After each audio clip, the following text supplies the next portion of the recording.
তাহলে প্রশ্ন নাম্বার 6 যাব। বলছে যে শান্ত এন্টারপ্রাইজ 2017 সালের 1 জানুয়ারি তারিখে 50,000 টাকা মূল্যের একটি মেশিন ক্রয় করে।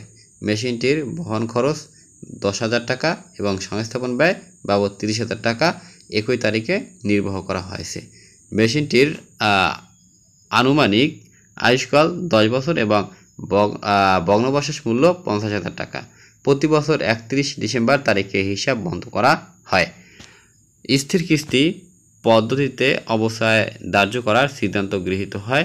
কনার বলছে 2017 সালের অবস্থায় গণনা সহ নির্ণয় করো।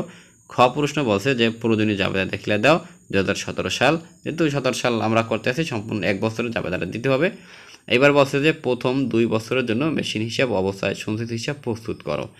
আর এখন তাহলে প্রথমে কাজ করব যে 2017 সালের অবস্থায় গণনা সহ নির্ণয় করতে বলছে। এই জন্য প্রথমে লিখব যে ক নম্বর দিয়ে 2017 সালের অবস্থায় গণনা সহ নির্ণয় অবস্থায় তাহলে সমান সমান মেশিনের মূল্য মাইনাস ভগ্নাবশেষ মূল্য ভাগ হবে আয়ুষ্কাল। তাহলে এখন দেখো মেশিনের মূল্য আমরা পাইছি এখানে যে ক্রয় মূল্য আছে 5 লক্ষ, বহন খরচ 10,000 এবং সংস্থাপন ব্যয় 30,000। এই টোটাল তিনটা যোগ করবা তাহলে হয় 5,40,000 টাকা। এ থেকে মাইনাস দেওয়া ভগ্নাবশেষ মূল্য 50,000 টাকা। এরপরে আয়ুষ্কাল যেহেতু আছে এখানে 10 বছর, তাহলে 10 দেবা। এরপরে তোমার 5,40,000 থেকে বিয়োগ দাও 50,000, তাহলে থাকে 4,90,000। এর ভাগ দাও 10 দ্বারা, তাহলে হবে 49,000 টাকা। এইটা হলো মূলত 2017 সালের অবস্থার পরিমাণ। এরপরে আমরা খ নম্বর প্রশ্ন উত্তর যাব। বলছে শান্ত এন্টারপ্রাইজের জাবেদা 2017 সালের 1 জানুয়ারি, যেহেতু এখানে মেশিন ক্রয় করছে তাহলে মেশিনের মোট মূল্য হচ্ছে 5,40,000 টাকা। এর জন্য জাবেদা দিতে হবে মেশিন হিসাব ডেবিট এবং নগদ হিসাব ক্রেডিট।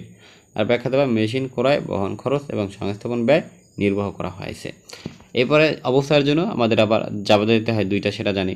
ডিসেম্বর 31 প্রথম জাবেদা হবে অবস্থায় খরচ হিসাব ডেবিট, ওই যে আমরা 49,000 টাকা বের করছিলাম ক নম্বরে ওই টাকাটা। এরপরে আবার অবস্থায় সঞ্চিত হিসাব বা পুঞ্জীভূত অবস্থা হিসাব ক্রেডিট, তোমরা যা লেখো হবে দিয়ে 49,000 টাকা ক্রেডিট। এবার অবস্থা হিসাবভুক্ত হলো বা অবস্থায় হিসাব খরচ ধার্য করা হলো, যাই লেখো।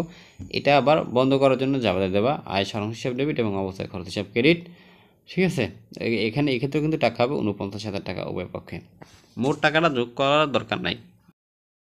এরপরে খতিয়ান সম্পর্কে যে আলোচনা করব এটা না করাটাই ভালো। আমরা আশা করি এই খতিয়ানটা তোমরা সবাই পারবা, এজন্য আমি আর এই খতিয়ান হিসাবটা আর প্রস্তুত করলাম না। এই খতিয়ান হিসাবটা এর আগের অঙ্কতে আমি তোমাদের দেখাইছি কীভাবে করতে হয়। তোমরা এটা সবাই নিজে বাসায় বসে চেষ্টা করবা।